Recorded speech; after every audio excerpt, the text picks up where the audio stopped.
Ang nakakaloka at patuloy na usapin ngayon sa politika ng Pilipinas. Eto na, presidentiables. Sino ang inyong manok? 2 years na lang. Alam mo, di ba totoo yung sinabi ko? Ang Pilipino, tumataya sa basketball, tumataya sa baraha, tumataya sa sabong. Ito nga, nagpupustahan na tayo. Tatakbo ba talaga si A o B? Kaya nga, di ba, Totoo hindi ba tayo yung naniniwala na hindi pangakong sila tatakbo. Tingnan natin, kasama natin on the line, Attorney Erin Tanyada, ang Vice President for External Affairs ng Liberal Party. Hello, sir. Good morning. Good morning, Corina. Hindi na Vice President, President na ng Liberal Party. Ay, ganun ba? Uy, wow, congratulations on your promotion. Thank you, Corina. Long time no see. Long time no hear and see. Kasama po natin si Willard Cheng. Attorney Yes. Erin, ano po ang response na naman sa patuloy na pangungulit ng ilang tao sa Partido Liberal tungkol sa deklarasyon una ni Senador Leni? Talagang ganun pa rin po ba ang kanyang posisyon? I think she has spoken.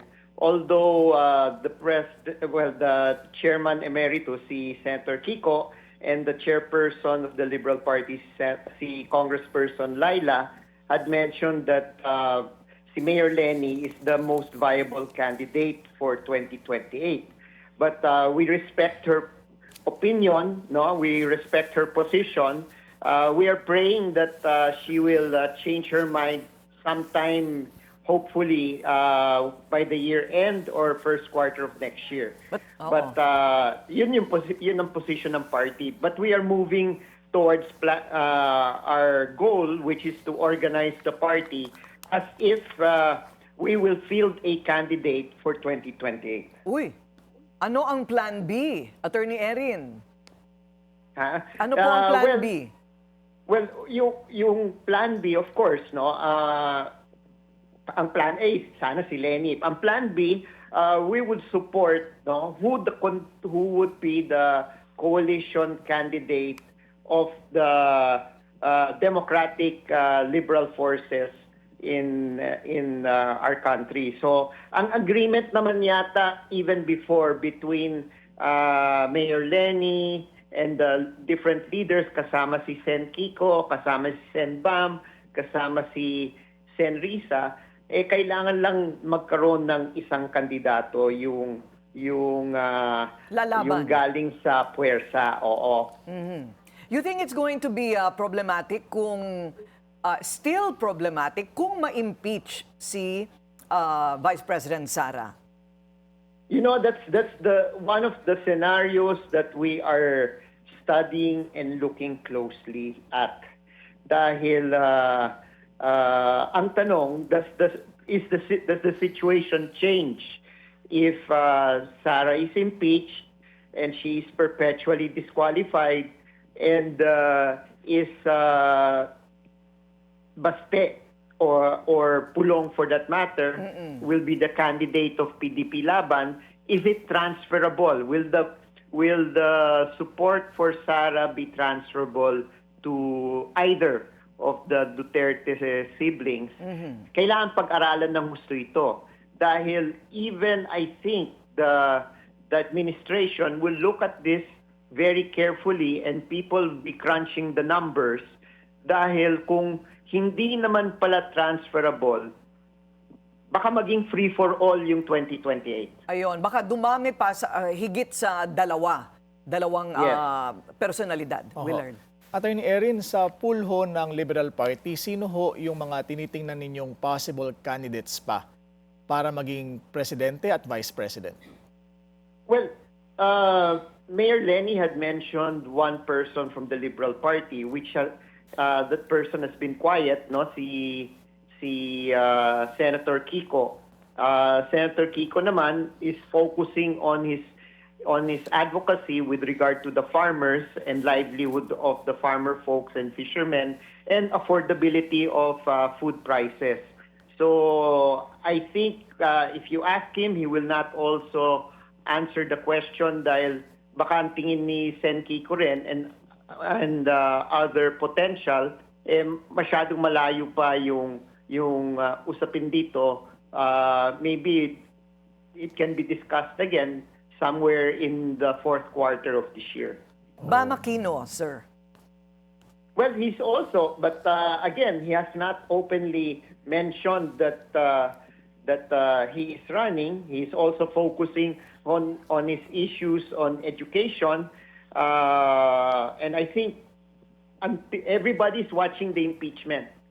And I think itong usapin ng impeachment and what will come about it will dictate on how and when those who are serious on running for 2028 will make their decision. Meron ho bang active efforts, attorney ang LP, to convince Mayor Leni to change her mind? What will it take?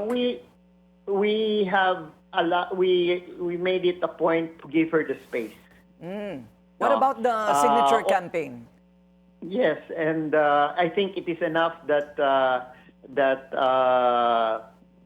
Senator Kiko, as chairman emeritus of the party, and Sen Laila had already mentioned their opinion, and then we'll just leave other people. No, we've seen Vice Ganda come out and other personalities asking VP Leni to reconsider. Ang importante para sa partido at this point is to continue to organize in the different provinces as if she is running.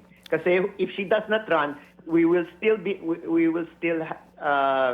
will be important for the party to be Ready. active in the 2028 election. And who knows, the candidate might come from the Liberal Party itself.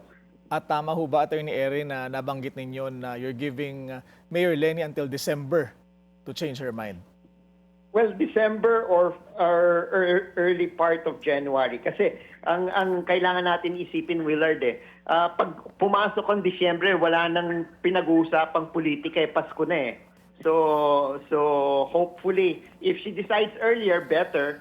But if she decides, of course, January, tatanggapin rin namin yan. No? Dahil hindi talaga maalis yung pangalan ni Mayor Leni sa mga surveys.